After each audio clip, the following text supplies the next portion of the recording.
네, 요한복음 강의 51번째인데 오늘은 그 설교 이 본문이 굉장히 어려운 본문이에요. 그래서 여러분들이 잘 집중해서 들으면 이 본문이 좀 이해가 될 것입니다. 몇 년 전에 조선일보에 칼럼이 있었는데요. 그 칼럼 내용이 뭐냐면 훈계보다 CCTV가 낫다라고 하는 그런 칼럼이었습니다. 그 내용은 뭐냐면 워싱턴 DC에 케너디 예술센터라고 하는 그 센터가 있는데 거기에 선물 매장이 있어요. 그래서 선물 매장에서 이제 선물을 사람들이 많이 사가서 많은 이익을 남기는데 거기에 봉사하는 사람들은 다 크리스찬으로 자원봉사자들이에요. 한 300명 되는데 매일매일 물건을 팔고 저녁에 이제 마감을 하잖아요. 근데 파는 물건 값보다 그 들어온 돈이 더 적은 거예요. 그래서 분명히 이게 중간에 뭐가 없어지는구나 그렇게 생각이 들어서 그 매장의 매니저가 매일 아침에 이제 이 물건 가져가지 마라 훈계를 하는 겁니다. 그 어느 날인가는 막 15만 불이 차이가 났어요. 그 매장 거기에. 그러니까 이건 난리가 났죠. 암만 말을 해도 듣지를 않아. 다 크리스찬인데. 어떤 사람이 슬쩍 해가지고 가져가는지 알 수가 없는 거예요. 그럼 아침 저녁으로 훈계를 하는데도 이게 뭐 듣지를 않으니까 우리 설교 듣는 거랑 똑같죠. 설교는 듣지만 그걸 행동으로 옮기기는 얼마나 어렵습니까? 그죠? 그래서 이제 회의를 해서 어떻게 결정을 내렸냐면 매장 위에다가 곳곳에 CCTV를 달자. 그래서 결정을 내리고 이제 매장 위에다가 다 이게 구역구역마다 CCTV를 다 다른 거예요. CCTV를 다른 그 다음날 그날 하루 그것이 어떻게 됐을까요? 전혀 없어지는 것이 없이 이익금이 들어오기 시작하는 거예요. 그러니까 이 CCTV를 달고 나니까 그것이 요새 우리 CCTV로 범죄 잡잖아요. 아무리 숨기려고 해도 그 CCTV에 다 찍혀가지고 세밀한 부분까지도 다 알기 때문에 결국은 범인이 잡히게 되듯이 이 CCTV가 위에서 쳐다보고 있으니까 슬쩍 못하는 거야. 그래서 제목이 뭐냐면 훈계보다 CCTV가 낫다. 백날 훈계해도 전혀 고쳐지질 않더니 CCTV를 달고 나니까 훔쳐가는 것을 중단했다는 거예요. 참 이거 시사하는 바가 크죠. 그래서 오늘 사실 설교 제목을 성령은 CCTV다 이렇게 잡으려고 그랬어요. 근데 너무 이게 좀 젊은이들 취향이 되는 것 같아서 그냥 전통적인 제목을 제가 잡은 겁니다. 그리고 오늘 내용 그거예요. 성령이 CCTV다. 오늘 말씀의 그 7절에 보면 무슨 말이 있냐면은 예수님이 떠나가시고 보혜사 성령을 우리에게 보내주시는데 이제 그 성령이 하실 일은 8절에 보니까 죄에 대하여 의에 대하여 심판에 대하여 책망을 하시겠다는 거예요. 그러니까 여기에 하나 뭐가 붙어야 돼. 이 죄는 뭐냐면 인간이 생각하는 죄, 인간이 생각하는 의, 인간이 생각하는 심판에 대해서 성령이 오시면 성령이 너에게 임하면 그것을 책망하겠다. 그것을 잘잘못을 가르쳐주겠다. 그런 뜻이에요. 그래서 첫째로 성령께서 우리에게 함께 하시면 보혜사 성령이 함께 하시면 우리가 스스로 정한 죄의 기준에 대해서 성령이 책망을 하신다는 거예요. 여러분 사람마다 말이에요. 죄가 다 주관적입니다. 여러분 죄를 뭐라고 생각하세요? 사람들은 어떻게 생각하냐면 자기한테 좀 불이익을 주면은 죄라고 생각해요. 그래서 이런 죄가 다 주관적인 거예요. 여러분 사람이 또 없던 죄를 만들기도 합니다. 제가 보니까 막 교인들도 만들고 세상도 막 죄를 만들어가지고 누명을 씌워가지고 그렇게 하더라고요. 또 맘만 먹으면 있던 죄도 세탁을 할 수가 있어요. 말소를 시킬 수가 있다고. 사람이 이 죄를 이렇게 다룰 수가 있죠. 그죠? 그런데 분명한 거는 이 본문의 내용은 뭐냐면 인간이 생각하는 죄와 하나님이 생각하는 죄가 다르다는 거예요. 하나님이 생각하는 죄는 이런 건데 인간이 생각하는 죄는 또 달라요. 그래서 성경에 보면은 이 사울이 별로 참 하나님 앞에 뭐가 큰 죄를 범했나? 그러지 않잖아요. 근데 다윗은 큰 죄를 범했어도 어떻게 해요? 하나님이 축복을 해주고 사울은 이거 별로 무슨 죄진 게 글쎄 그렇게 큰 죄가 있나? 근데 그 사울은 오히려 하나님이 멸망을 시킨단 말이에요. 그런데 오늘 말씀에 9절에 보면 이런 말이 있어요. 무슨 말이냐면 죄에 대하여라 함은 그들이 나를 믿지 아니하며 그렇게 나와 있습니다. 이게 무슨 말이냐? 기독교에는 소죄가 있고 대죄가 있습니다. 소죄는 작은 죄요. 대죄는 아주 큰 죄죠. 소죄는 뭐냐면 뭐 물건을 훔친다든가 그건 소죄예요. 근데 가장 큰 대죄는 뭐냐면 오늘 본문의 근거에서 9절에 예수를 믿지 않는 게 큰 죄라는 거예요. 예수 믿지 않는 것이 그것이 죄라는 거예요. 그러니까 세상 사람 예수 믿지 않는 사람들은 큰 죄를 범하고 있는 거죠. 큰 죄를. 그리고 동시에 우리는 예수를 믿겠다고 교회 와서 지금 예배드리고 신앙생활을 합니다. 그런데 아이러니컬하게도 교회에서 예수를 믿겠다고 신앙생활을 하는 사람도 예수를 제대로 믿지 않는 사람들이 꽤 많다는 거예요. 그래서 어떤 신학자가 얘기하기를 기독교인이 제일 하기 어려운 것은 예수님을 제대로 믿는 것이다. 그런 얘기 했거든요. 그러니까 성령께서 감시 카메라가 된다는 건 무슨 뭐냐면 여러분들이 신앙생활 하려고 교회에 왔는데 제대로 예수를 믿는지 성령이 감시를 한다. 지켜보고 있다는 거예요. 예? 여러분 그 성령이 성전이라 그러잖아요. 고린도전서에 보면 너희 몸이 성전인 줄을 모르느냐. 성령께서 거하시는 성전이다.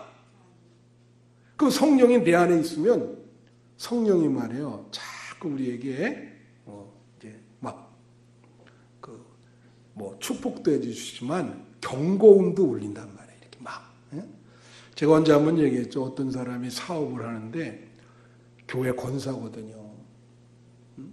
그래가지고 비즈니스를 하는데 사업상 술 대접을 안 할 수가 없어요. 그래서 바이어가 오면 술을 이제 먹이고 뭐 이런 룸살롱 같은 데 가는데 교회 권사란 말이야. 그러니까 얼마나 괴로워요 이게. 내가 권사인데 이거 참 안 할 수도 없고. 그러다 보니까 막 1차, 2차, 3차, 6차 막 그렇게 간다고. 마지막에 가서 정말 내가 도저히 이 짓을 언제까지 해야 될까 고민하는데 그 술을 따르는 옆에 있는 그 여자분이 아저씨 교회 다니죠? 다 그 얼굴을 보고 그 소리를 듣는 순간 자리를 팍 차고 나가버렸어요. 성령께서 그런 역할을 해주는 거지.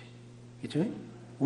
우리가 예수를 제대로 잘 믿는지, 그래서 죄에 대하여라 함은 너희가 나를 믿지 아니함이라. 교회에 다니면서도 예수를 제대로 믿는지 성령이 여러분을 지켜보고 있다는 거예요. 믿습니까? 성령이 여러분에게 임재하셔서 신앙생활을 제대로 하는지 예수를 진짜 믿는지 그걸 CCTV처럼 이렇게 보고 여러분을 보고 계시다. 잘 알아 이거예요.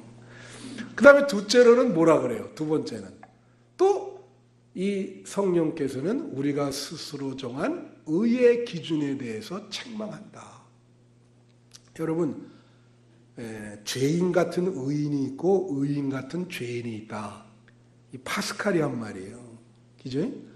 또 사람이 생각하는 의와 하나님이 생각하는 의가 다릅니다. 죄와 마찬가지로 사람은 말해요. 의를 조작할 수가 있어. 만드는 수가 있어. 어떤 사람을 영웅으로 만들기 위해서 의를 이렇게 조작한단 말이에요. 그러니까 정확한 걸 몰라요, 이거를. 이게. 그래서 사람이 생각하는 의와 하나님이 생각하는 의가 다르고 하나님은 모든 것을 정확히 보시기 때문에 어떤 것이 의고 어떤 것이 불의인지를 잘 안단 말이에요. 그래서 오늘 이 말씀의 10절에 오면 이런 말이 있어요. 무슨 말이냐면은 의에 대하여 하면 내가 아버지께로 가니 저희가 나를 보지 못함이라. 이게 무슨 말이에요? 어렵죠, 이 말이. 예수님이 이런 말을 하나? 이게 무슨 말이냐면 잘 들으세요.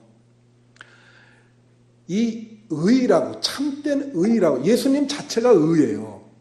그래서 우리 성경에 보면, 로마서에 보면 예수를 믿는 것이 우리에게 의가 된다. 그런 말이 있어요. 예수님 자체가 의입니다. 예수님이 십자가를 지신 것은 우리의 죄를 다 용서하시고, 우리에게 의로움을 주기 위해서 십자가를 지신 거예요. 믿습니까? 그래서 예수님 당신이 의인데 예수님이 부재하면, 예수님이 없고 우리끼리 의롭게 살려고 노력하면 그게 잘못된 의가 되는 거예요. 그러니까 너희가 나를 보지 못할 것이다. 그러면 우리가, 이 말은 우리 스스로 예수님 없이 의롭게 살려고 노력한다는 거거든요. 그런 거에 대해서 성령이 지켜보고 책망한다는 거야. 너희가 예수님 없이 혼자 의롭게 살려고, 아니면 너희들 스스로의 힘으로 의롭게 살라 그러냐? 그게 불가능한데 예수님이 함께 하셔야 의로워지는데 예수님 없이 홀로 의롭게 교만하게 살려고 하는지 그걸 성령이 지켜본다. 제가 재미나는 얘기 하나 할게요. 이번에 우리 아들 졸업식에 갔습니다. 그 졸업식에 가기 전까지 고민을 많이 했어요. 왜냐하면 그 졸업식이 하필 금요일이에요. 그 학교 왜 금요일 날 하는지. 이 금요일 날 거기서 하게 되면, 캐나다에서 하면 금요일 날 졸업식을 참석하고 그 다음 날 토요일 날 비행기를 타면 여기 일요일 저녁에 도착합니다. 주일 날 저녁에. 그러니까 예배를 어디서 드리게 돼요? 비행기 안에서. 어떻게 이렇게 잘 알아요? 그러니까 이거는 어떻게 할 수가 없어. 그래서 이게 제일 중요한 게 주일을 내가 비웃지 않고 설교해야 되는데, 그래서 고민을 많이 하다가 그래도 이제 아들이 일평생 한 번 있는 일이니까 아들을 위해서 가기로 결정을 했어요. 그래갖고 이제 인천 영종도 공항에 가기 위해서 비행기란에 기차, KTX 기차를 천안 아산역에 티켓팅을 했단 말입니다. 여러분, 영종도 공항 가는 기차가 2시에 있어요. 그래서 그거 타면은 공항에 3시 40분에 내리고 5시 비행기니까 조금 수속하고 갈 수 있어요.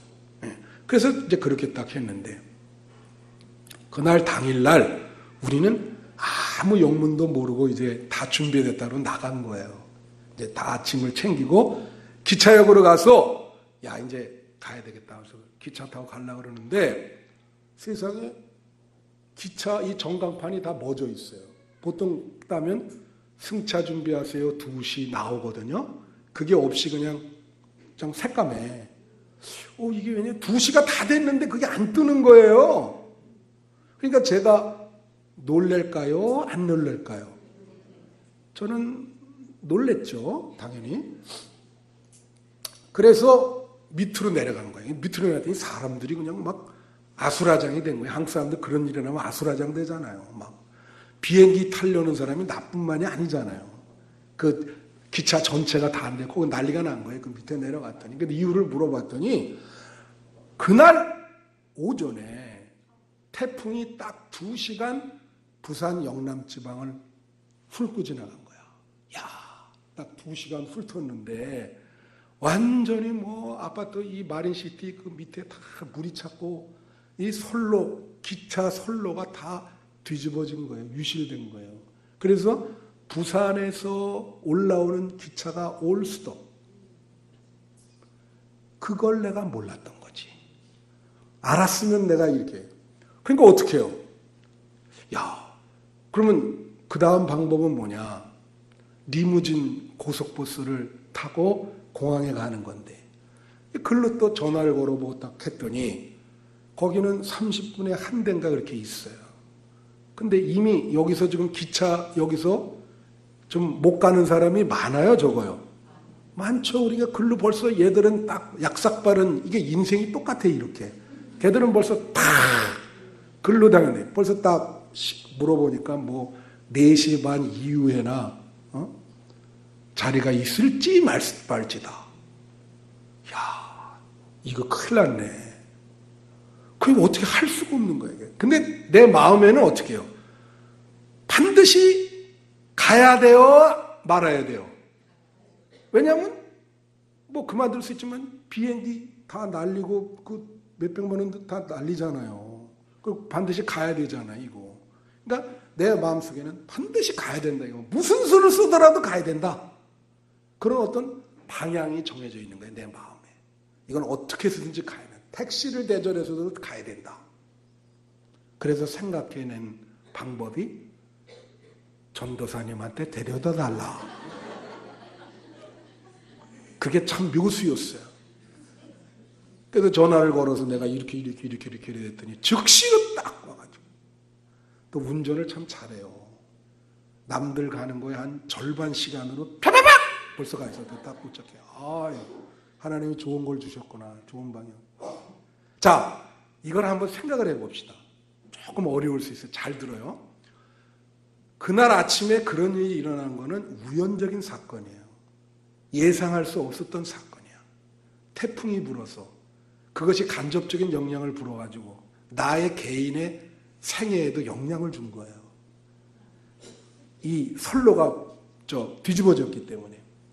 그런 거를 뭐라 하냐면 우연이라 그래요. 우연. 해프닝.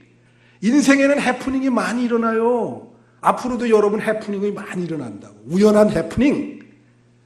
그런데 이거는 이 해프닝은 좋은 우연이 있고 나쁜 우연이 있어요. 근데 이 해프닝은 좋은 해프닝이 아니라 나쁜 해프닝인 거예요. 그죠? 나쁜 우연이 탁 들어왔네.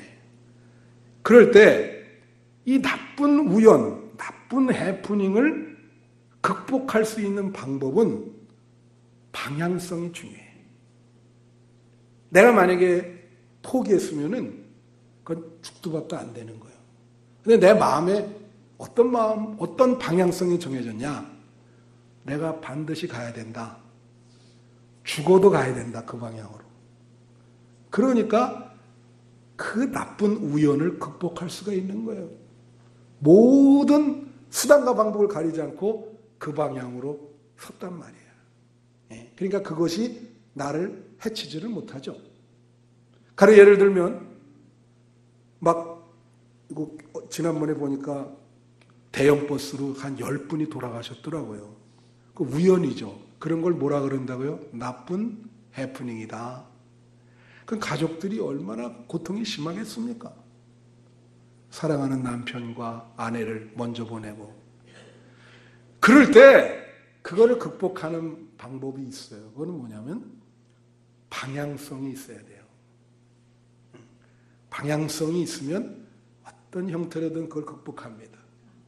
근데 좋은 우연이 있단 말이야. 어떤 분이 갑자기 복권이 한 30억 당첨이 됐어요. 너무 좋아요, 이게. 행복해요. 그런데 이거에 대한 어떤 방향성이 없어. 좋은 해프닝을 만났는데. 그냥 물질을 그렇게 많이 얻으니까 그냥 좋을 따름이 아니까 그냥 흥청망청 다 썼어요. 그러다 보니까 오히려 한 3년 지나니까 알거지가 됐어. 아무리 좋은 우연이라도 방향성이 없으면은 나쁘게 되는 거예요. 오히려 그게 나에게 복이 아니고 그냥 더 나쁜 결과를 빚게 되는 거예요. 오늘 이걸 설명하는 게 뭐냐? 좋은 우연이 나한테 정말 계속 득으로 유지되고 나쁜 우연이 나쁜 것을 극복하려면 방향성이 중요한데 여기서 말하는 건 뭐냐면 우리의 방향은 뭐냐? 예수 그리스도를 향하는 거라 이거죠. 그 예수 그리스도를 향하는 게 의라는 거예요. 그러니까 어떤 일이든 크리스천은 나쁜 일이든 좋은 일이든 예수 그리스도를 향해야 그것이 극복이 되고 복이 되지, 좋은 일이 일어나도 그것이 예수 그리스도를 향하지 않으면 그것은 자기에게 오히려 나쁜 결과를 빚게 된다는 거야. 믿습니까? 이게 본문에 이거 되게 중요한 거예요. 여기 오늘 결혼하는 분이 계십니다. 하나님이 맺어줬어요. 전혀 지금까지는 알지 못하던 사람이에요. 이 좋은 인연이 잘 되려면 어떻게 돼? 방향성이 예수 그리스도를 향하면 이 부부는 정말 축복받는 가정이 되고 일평생 아름다운 가정이 되는 거예요. 이 방향성이 중요해. 이 본문이 바로 그걸 얘기하는 거예요. 내가 없으니까 내가 없는 의에 대해서 내가 너희를 책망할 것이다. 여러분, 그래서 어떤 일이든 예수님을 향하고 계십니까? 그래야 이 성령께서 그걸 보고 계시는 거예요. 무슨 일이든 여러분들이 예수님을 향하고 있는가? 방향성이 있는가? 방향성. 우리의 생애도 여기 우연적으로 태어났다고 보는 분이 있어요. 그러나 우리가 예수 그리스도를 향할 때 이 인생에 의미가 있는 것입니다. 의미가 있는 거예요. 방향성은 우리에게 의미를 줘요. 그래서 중요한 것이다. 그 다음 세 번째로 뭐라고 나오냐면 성령께서는 우리가 스스로 하는 심판에 대해서 또 책망한다는 거예요. 이 사람이 말이에요. 제일 많이 하는 것이 남을 심판하는 거예요. 남을 판단하고. 이 판단이라는 게 자기가 아무리 안 하려고 해도 그냥 머릿속에 딱 들어요. 그거 사람들 어떻게 해요? 제일 많은 게 그거예요. 기분은 나쁘지만 그게 맞네요. 어떤 분 그래요. 목사님 이에 고춧가루 꼈어요. 그런 거 잘 보이죠. 뭐가 탁. 우리는 그냥 보인다고 이게. 그냥 판단이 돼. 그냥 심판해버려. 그런데 오늘 말은 뭐냐면 하나님이 하는 심판과 인간이 하는 심판은 다르다 이거예요. 그리고 인간이 그렇게 남을 심판할 자격이 있는가? 왜 자격을 따지냐면 인간의 판단이 부정확할 때가 많아요. 그죠? 제가 시카고에서 한 5년 있었는데 거기서 몇 년 동안 한 3건이 있었는데 그게 뭐냐면 25년 동안 살인죄로 복역을 했어, 이 사람이. 근데 25년 만에 진범이 잡힌 거야. 야, 그래가지고 그거를 신문에 대석투고 이 사람이 몇백만 불을 보상으로 받았어요. 근데 몇백만 불을 보상으로 받아도 소용이 없어. 그 25년을 누가 보상을 해주겠어요? 그 감옥소에서 그런 일이 3건이 일어난 거야. 이게 판사가 판단을 못하는 거지. 이게 진짜 진범이 있는데 애꿎은 사람을 데려다가 우리나라도 지난번에 3명인가 무슨 그런 사건이 있었잖아요. 그 뭐라더라 신문에 났는데 사람 판단 부정확해. 어저께 우리 일여선교회 야유회를 갔어요. 여기 서천에 생태공 간데 아주 가을날에 너무 좋더라고요. 같이 갔는데 논밭에 너무 좋았죠. 벌써 일여선교 얼굴이 환하네. 근데 생태공원 들어가는데 이제 입장료를 내는데 65세 이상은 무료더라고요. 근데 그냥 들어가면 안 되고 신분증이나 이게 얼굴에 늙었다는 증거를 보여줘야 돼. 그래서 다 들어갔는데 나도 한번 그랬지. 모자를 쓰고 있었거든, 내가. 모자를 탁 벗으면서 이거 보신다, 65세 이상이요. 그랬더니 이 사람이 곰곰이 얼굴을 살펴요. 그랬더니 뭐라고 얘기냐면 기분은 좋았어. 뭐라냐면 피부는 탱탱하네. 그래요. 그래서 내가 내가 아직도 피부는 탱탱하구나. 그 여자가 그렇게 보더라고. 사람이 이거 나이 맞추기도 힘들죠. 예? 나는 평균이 80으로 봐요. 예? 딱 이게 나이를 정확히, 이 인간의 판단이 이렇게 부정확한 거예요. 그러니 누구를, 운동 경기하면 심판이 오심하는 경우가 많잖아요. 축구로 해도. 이게 판단이 부정확하지. 그런 일이 비일비재한단 말이에요. 11절에 보면 이런 말이 있어요. 뭐라고 나오냐면, 심판에 대하여라 하면 이 세상 임금이 심판을 이미 받았습니다. 이게 무슨 말인지 알아요?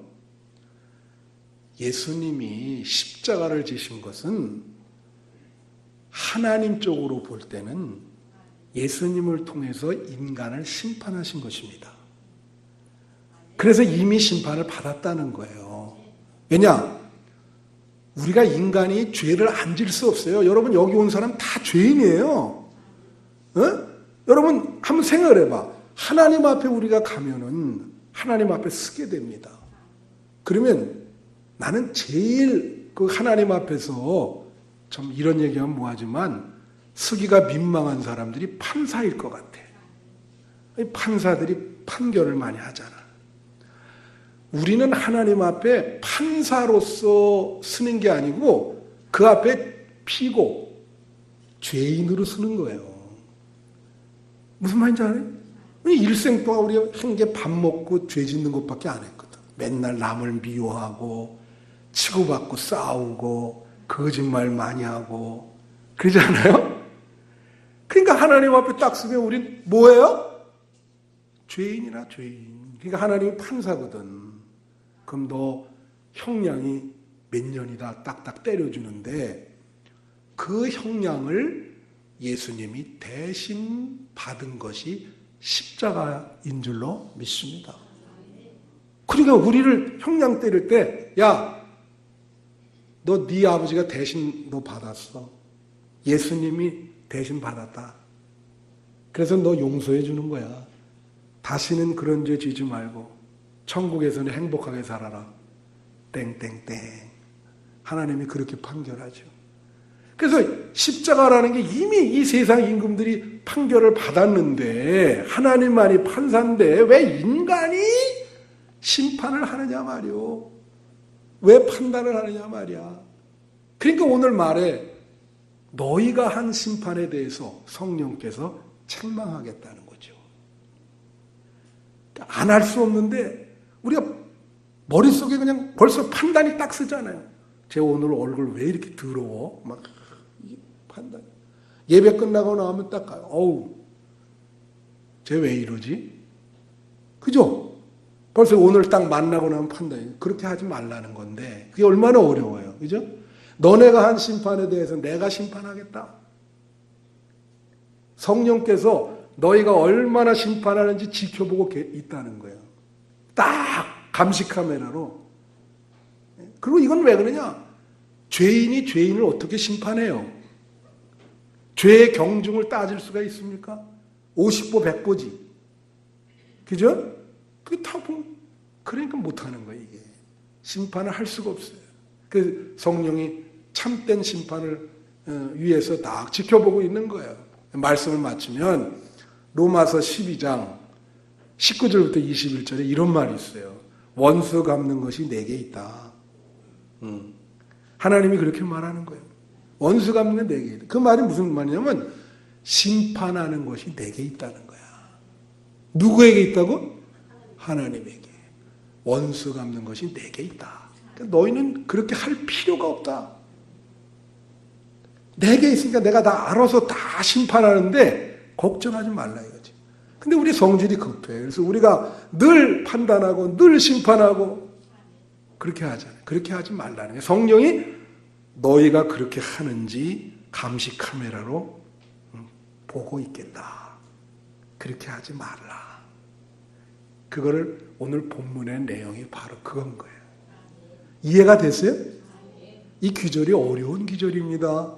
그러니까 성령이 감시 카메라는 우리를 늘 지켜보고 계시고 신앙생활 잘하는지 보고 계시고 우리 스스로 죄와 의를 내 마음대로 설정해 놓고 그렇게 교만하게 할 때에 성령이 책망을 하시겠다. 믿습니까? 여러분 남은 생에 다 우리 예수님을 향해서 예수님과 함께 그렇게 신앙생활하면 아무 문제가 없어요. 어떤 일이 일어나도 예수님을 바라보시고 예수님이 계신 쪽으로 향해서 달려가는 여러분 되시기를 축원합니다. 네, 이제 우리 기도할 때 한 3분 동안만 우리 늘 어떤 상황에서든지 예수님을 향하게 해달라고 간절히 3분만 기도하겠습니다.